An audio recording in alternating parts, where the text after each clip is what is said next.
ಚಿಕ್ಕುಮಾರ ಚಿಕ್ಕಗೌಡ ಅಧಿಕಾರಿಗಳ ಒಂದು ಕ್ರೀಡಾಕೂಟ ಮತ್ತು ಸಾಂಸ್ಕೃತಿಕ ಕಾರ್ಯಕ್ರಮವನ್ನು ಇವತ್ತು ಹಮ್ಮಿಕೊಂಡಿದ್ವಿ. ನಮ್ಮ ಇಡೀ ಮೈಸೂರು ಜಿಲ್ಲೆಯ 1221 ಸೊಸೈಟಿಗಳಲ್ಲಿರ್ತಕ್ಕಂತಹ ಅಷ್ಟೂ ಜನ ಕಾರ್ಯದರ್ಶಿಗಳಲ್ಲಿ ಆ ತಾಲೂಕುಗಳಲ್ಲಿ ಈ ಒಂದು ಹಗ್ಗ ಜಗ್ಗಾಟ ಮತ್ತು ಗಾಯನ ರಂಗೋಲಿ ಸ್ಪರ್ಧೆಗಳನ್ನು ಆಯಾ ತಾಲೂಕುಗಳಲ್ಲಿ ಏರ್ಪಾಡು ಮಾಡಿದ್ವಿ. ಅಲ್ಲಿ ಗೆದ್ದಂಥ ವಿಜೇತರಾಗಿರ್ತಕ್ಕಂತಹ ತಂಡಗಳಲ್ಲಿ ಮತ್ತು ಇಲ್ಲಿ ಜಿಲ್ಲಾ ಮಟ್ಟದಲ್ಲಿ ಆಯಾ ತಾಲೂಕುಗಳಲ್ಲಿ ವಿಜೇತರಾದಂತಹ ಸ್ಪರ್ಧಿಗಳಿಗೆ ಇಲ್ಲಿ ಕ್ರೀಡಾಕೂಟವನ್ನು ಆಯೋಜನೆ ಮಾಡಿ ಅವರುಗಳಿಗೆ ಇವತ್ತು ಬಹುಮಾನ ವಿತರಣಾ ಸಮಾರಂಭವನ್ನು ಇವತ್ತು ಏರ್ಪಾಡು ಮಾಡಿದ್ವಿ.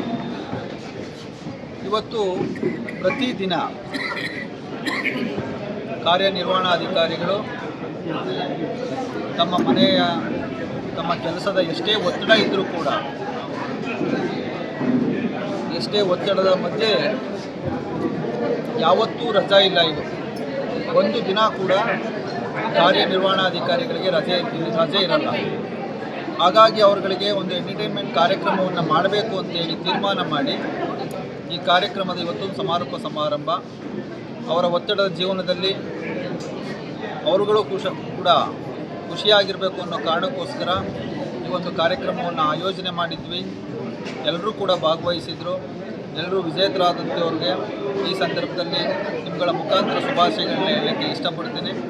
ಮತ್ತು ಇದೇ ರೀತಿ ಮುಂದಿನ ದಿನಗಳಲ್ಲಿ ಕೂಡ ನಮ್ಮ ಕಾರ್ಯನಿರ್ವಹಣಾಧಿಕಾರಿಗಳು ಕೂಡ ನಮ್ಮ ಮೈಸೂರು ಜಿಲ್ಲಾ ಹಾಲು ಒಕ್ಕೂಟದಲ್ಲಿ ಇವತ್ತು ಸುಮಾರು 10 ಲಕ್ಷ ಲೀಟ್ರ್ ಪ್ರತಿದಿನ ಹಾಲು ಉತ್ಪಾದನೆ ಆಗಲಿಕ್ಕೆ ಕಾರಣಕರ್ತರು ಕೂಡ ಅವರು ಕೂಡ. ಹಾಗಾಗಿ ನಮ್ಮ ಒಕ್ಕೂಟದ ಒಂದು ಭಾಗ ಅವರು. ಹಾಗಾಗಿ ಅವರುಗಳಿಗೆ ಒಂದು ಗೌರವವನ್ನು ಈ ಸಂದರ್ಭದಲ್ಲಿ ಕೊಡ್ತಕ್ಕಂಥ ಕೆಲಸವನ್ನು ನಮ್ಮ ಒಕ್ಕೂಟದ ಎಲ್ಲ ಅಧಿಕಾರಿಗಳು ಮತ್ತು ಎಲ್ಲ ನಿರ್ದೇಶಕರು ಸೇರಿ ಒಂದು ಕಾರ್ಯಕ್ರಮವನ್ನು ಮಾಡಿದ್ವಿ. ಭಾಳ ಎಲ್ಲ ಯಶಸ್ವಿಯಾಗಿ ಒಂದು ಕಾರ್ಯಕ್ರಮ ಚೆನ್ನಾಗಾಗಿತ್ತು. ಮತ್ತೊಮ್ಮೆ ಅವರುಗಳಿಗೆ ಇವತ್ತೇನು ನಾವು ಒಂದು ಕೇವಲ 3 ಸ್ಪರ್ಧೆಗಳನ್ನ ಮಾಡಿದ್ವಿ. ಮುಂದಿನ ದಿನಗಳಲ್ಲಿ ಸುಮಾರು ಒಂದು 4-5 ದಿನ ಈ ಒಂದು ಕಾರ್ಯಕ್ರಮವನ್ನು ಭಾಳ ಹೆಚ್ಚಿನ ರೀತಿಯಲ್ಲಿ ಸ್ಪರ್ಧೆಗಳನ್ನ ಆಯೋಜನೆ ಮಾಡಿ ಅವರು ಕೂಡ ನಮ್ಮ ಒಕ್ಕೂಟದ ಒಂದು ಭಾಗವಾಗಿ ಮುಂದಿನ ದಿನಗಳಲ್ಲಿ